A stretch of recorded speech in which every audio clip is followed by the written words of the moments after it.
यदि हिंदुओं पर हुए अत्याचारों का सत्य स्वीकार किया जाता, उन पर भी म्यूजियम बनते।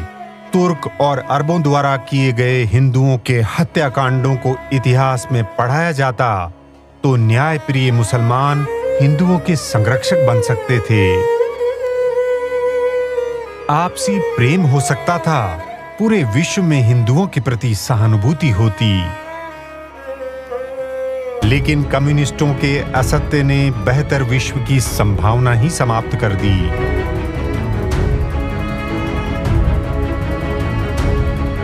जिन्होंने यहूदियों को शरण दी, उनका पोषण किया, उन हिंदुओं पर हुए अत्याचारों के सबूत, स्मृति और इतिहास मिटा दिए गए हैं।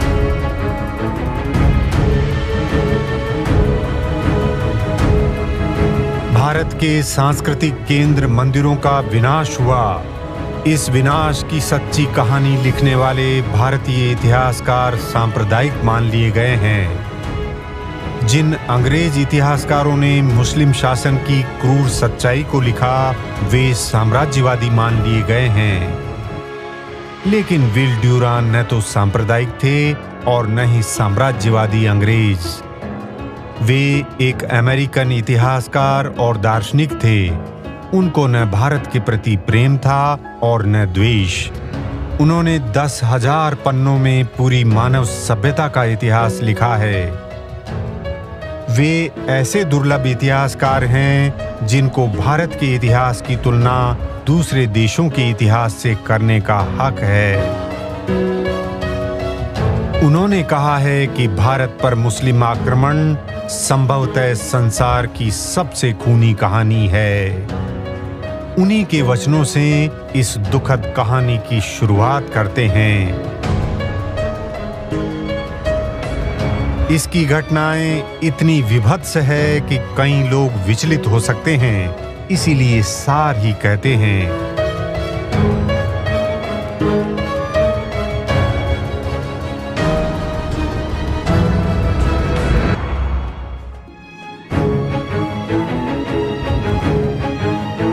विल ड्यूरान लिखते हैं कि भारत के मंदिरों में अपार सोना तथा हीरे जवाहरातों की खबरें पूरे विश्व में फैल गई।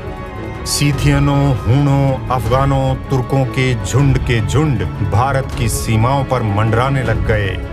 गुप्त साम्राज्य के पतन के बाद लगभग 400 सालों तक भारत विदेशी आक्रमण को खुला निमंत्रण देता रहा। आखिरकार वो आया तो ऐसा आया कि संसार में उसकी क्रूरता का उदाहरण नहीं है। आक्रमणकारियों ने मंदिर और मूर्तियां तोड़ी, दौलत को लूटा, घर, गांव और नगरों को जला दिया। विश्वविद्यालयों और पुस्तकालयों को जलाकर शिक्षकों और विद्यार्थियों की हत्या कर दी। सदियों तक भारत क्रूरतम हत्याओं, भयानक बलात्कारों, अपहरण और लूट के तूफान में फंसकर रह गया। हर सांस्कृतिक निरंतरता हमारी साझी स्मृति है। मुस्लिम आक्रमण के कारण हजारों सालों की सांस्कृतिक निरंतरताएं समाप्त हो गई।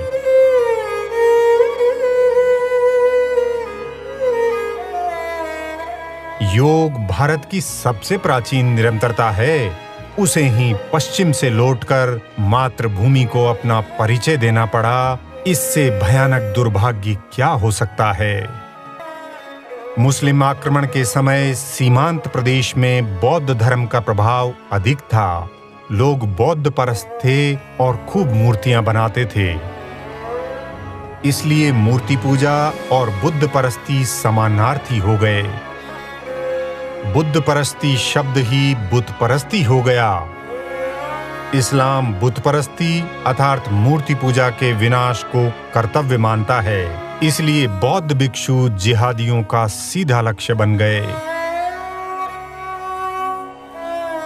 महान बौद्ध विद्वान राहुल सांकृत्यायन लिखते हैं, घुटे चेहरे और रंगे कपड़े बुत यानी बुद्ध परस्त भिक्षुओं की मृत्यु के वारंट थे।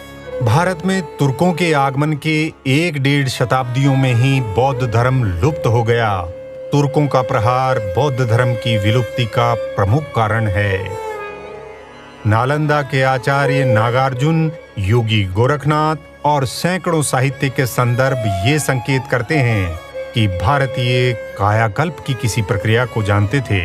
ये गोपनीय ज्ञान गुरु शिष्य परंपरा पर टिका हुआ था। इस्लामिक आक्रांताओं ने शिक्षकों को मारकर ज्ञान के केंद्र नष्ट करके मानवता को सैकड़ों साल पीछे धकेल दिया। पुस्तकालय महीनों तक धूं धूं कर जलते रहे। हिंदुओं का सबसे बड़ा विश्वविद्यालय कश्मीर की शारदा पीठ हमेशा के लिए मिट्टी में मिल गया। कश्मीर भारत का सिर है। जब सिर पर आघात हुआ तो भारत की आंखों के सामने सांस्कृतिक अंधेरा छा गया।